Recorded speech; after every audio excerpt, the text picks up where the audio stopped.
I've thoroughly enjoyed competing in the annual GMTK Game Jam the past 2 years, with my most recent attempt of a Dungeon Maker roguelite inspiring me to continue working on it and eventually release it as a fully fledged game. Much better than how my first attempt the year before went, but we don't talk about that one. Crane game. Crane game. However, the constant development on my current project has caused a little bit of burnout in me, and so I could really use a distraction of sort right now. Oh my.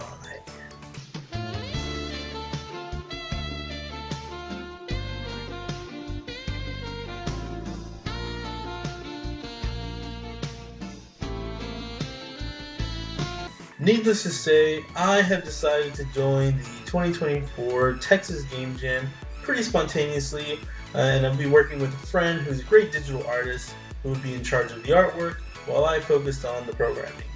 And so we were given 48 hours to make a game with the theme Takes Two to Tango. So allow me to introduce to you Walking Richard.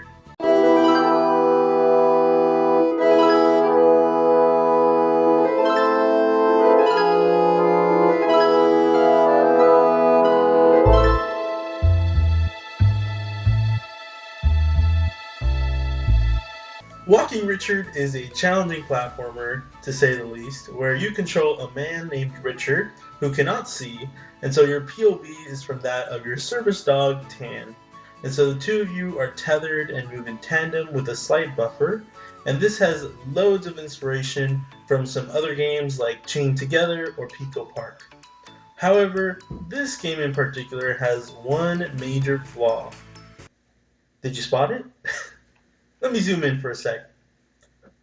No, it's not the insane difficulty of some of the jumps due to a lack of coyote time or jump buffering. No, it's not the lack of some more detailed sound design since you have such a limited visual.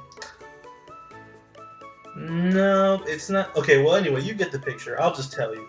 So the big flaw with this game is the simple programming issue of neglecting to use delta. Or technically, it's the implementation of the dog's movement, how waiting for a timer to time out in the process function is a really bad practice. But anyway, I'm going to say it's not using delta. So why did I decide to ignore this specific Greek letter? What is delta in this context? Well, in most video game engines, the term delta refers to the amount of allotted time since the last frame occurred. So right now you might be saying, "Oh my god! Wow!" But why is that important? And to that, I think the best way to showcase its importance is through an example. One that I found online. So shout out to whoever made this example. I'm sure your username is on the screen, because this really painted a clear picture for me, and I'm hoping, oh my goodness, hoping it will do the same for you. So let's imagine that you have two PCs. In PC number 1, it runs at 60 FPS, and in PC number 2, it runs at 30 FPS. And FPS stand for frames per second. Now let's say we have an object and we want it to move 10 units per second. So we create a variable called speed and we update a position in process by speed. However, what really happens is that because we don't use delta, every second we end up having this happen. In PC1, the object will actually move 10 times FPS, which is equal to 10 times 60, which is 600. And similarly, in PC2, the object will move 10 times FPS, which is 30, and so that will be 10 times 30, which is equal to 300. This leads to speeds that are a lot quicker than the intended speed of 10, and it also means that the speed will vary from PC to PC depending on its FPS. Now let's compare this to using delta in our equation, which can be represented at its most fundamental level as 1 over FPS. Now in PC1, the object will move 10 times FPS times delta, which is 1 over FPS, and they will cancel out, leaving us with 10. Similarly, in PC2, the object will be 10 times the FPS times 1 over the FPS, and that will cancel again, leaving us with 10. So now, the object will be moving at the intended movement speed we set, no matter what PC we're using, no matter what frame rate that PC is at. Pretty cool.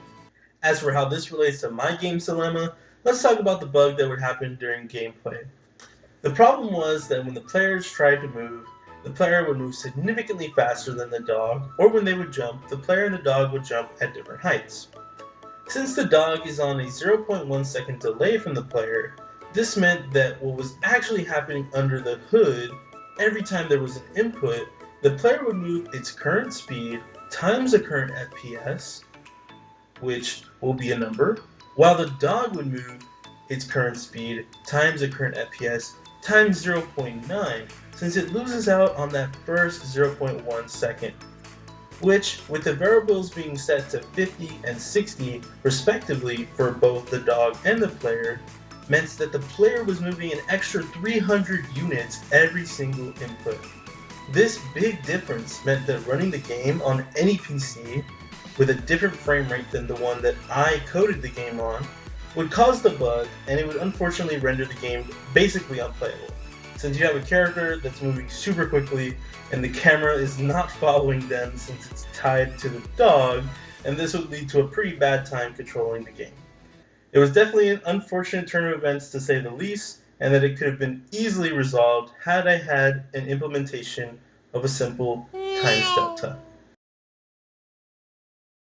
So if you take anything away from this video, just know that delta is a very powerful tool to utilize in process or physics functions within any game engine in order to ensure the game runs the same across different computers, and is something I will definitely be using correctly in my other projects. Hint, hint. Hopefully this can serve as a warning to some of the repercussions that can occur by neglecting to use it. And hey, despite this mishap, the game ended up doing about average overall. We placed 28th out of 48 in the competition, and garnered a lot more love during the in-person showcase where players could experience the game in its true form, an unforgiving platformer that got compared to Getting Over It quite a bit, probably due to the frustration it caused, but also that high moment of excitement when that player finally made it to the end. This was a good experience for me and my partner. We had a blast putting together this game. It was my first time making a platformer, and it was my partner's first time doing a jam. And who knows, I could see myself coming back to this project later, and maybe even adding some dog customization and having it centered around getting different characters home from their job, and really lean into that service dog aspect. But hey, I'm getting ahead of myself. This has been the Texas Game Jam 2024 Devlog. Thanks for watching. Before you click off that video, just wanted to let you all know that the game is available in the link in the description if you want to give it a try for yourself. And yes, I have hotfixed the game to hopefully remove that pesky bug so that you can enjoy it how it was meant to be played. Well, sort of.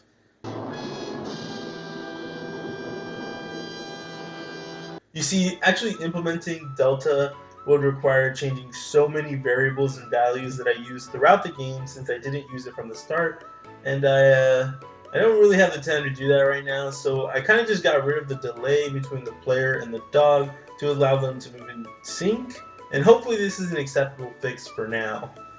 Also, while you're here, just wanted to let you all know that I finally figured out an uploading schedule, since I know you all already can't wait for my next upload. And so I will be doing my best to upload content on the 1st and 16th of each month, so expect to hear from me on a regular basis from here on out. Okay, now I'm done. For real this time.